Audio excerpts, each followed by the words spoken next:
peace be with you.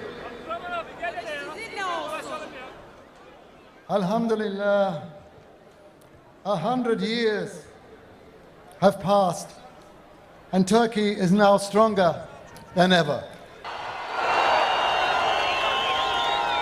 Before this, we had 600 years as the Ottoman Empire, and when Jerusalem was under your wings, it had peace for 400 years. Alhamdulillah.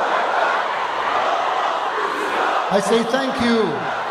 I say thank you to the people of Turkey and the leadership of Turkey for taking the right stand on this issue, while many other countries, especially the so-called international community, is falling on the wrong side of justice, even assisting this genocide which we are witnessing. We need more of the world to follow your example. Once I wrote a song called Peace Train, and I still believe in that peace train. That's why I have come here to be with you, to join together for the cause of peace and humanity and a free Palestine. My message today is to plead for an end to the bombing of innocent families and their homes, and especially the little children who make up half the number of those who are killed. This is not a battle of equals. If we look at the attack on the 7th of October, comparing it to the scale of the vast military response, it is just beyond comparison. In Islam, the protection of women and children is fundamental. In the Quran, we read, if one innocent soul is murdered, it is like the whole of humanity is killed. But what is happening in Gaza right now is not one person, it is a genocide. Alhamdulillah. Alhamdulillah. Before I read the Quran, I also supported the planting of trees in the land of Israel. I was one of many in the West who were brought up to only see one side of the story. And when I embraced Islam, it was the first time that I could see beyond the veil of shadows. The Quran provided the whole picture for me.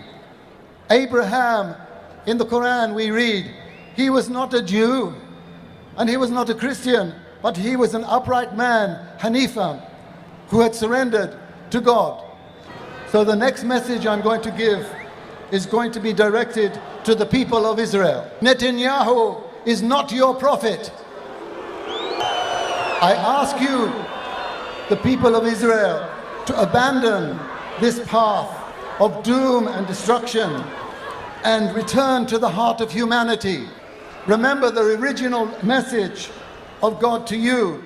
You shall not kill, you shall not steal, you shall not seek your neighbor's property. These are the laws of Moses taught to the world. Why don't you follow them? The promise of Allah, the promise that God gave of the land of Canaan was given to Abraham and Ishmael, the first son. He was included in this blessing. All the children of Abraham were included in this promise. But most of the Jewish teachings preferred to only favor the son, one son, Isaac. And that is the source of the great problem. Ibrahim alayhi salam, he loved both of his sons, and the ties between the two brothers was strong, and their children intermarried. And even in the Bible we learn that the two sons buried Ibrahim alayhi salam together. I'm repeating these facts because many people don't know this, and because I believe that the Holy Land has been granted to all the family of Abraham. He was not a Jew or a Christian. It was established for the worship of one God. Thankfully, there are many Jewish people today also speaking out who share the same longing for a world of peaceful coexistence. The people of Palestine are the followers of the religion of Ibrahim. Abraham was not a Zionist. Zionism is a political movement born out of the tragedy of the devastating and barbaric wars in Europe. Palestinians had nothing to do with it. And you should know that every day Muslims repeat the blessings in the 5 daily prayers. Allahumma salli ala Muhammad wa ala ali Muhammad kama sallaita ala Ibrahim wa ala ali Ibrahim. Ameen. Ameen. O Allah, send your peace upon Muhammad and the family of Muhammad as you sent your peace upon Abraham and the family of Abraham. Again, I repeat my message. Stop bombing. Cease fire. For the sake of the innocent families and homes and the little children who are breathing still today in a concentration camp with the hope in their heart that they may live for another day tomorrow. Allahu Akbar.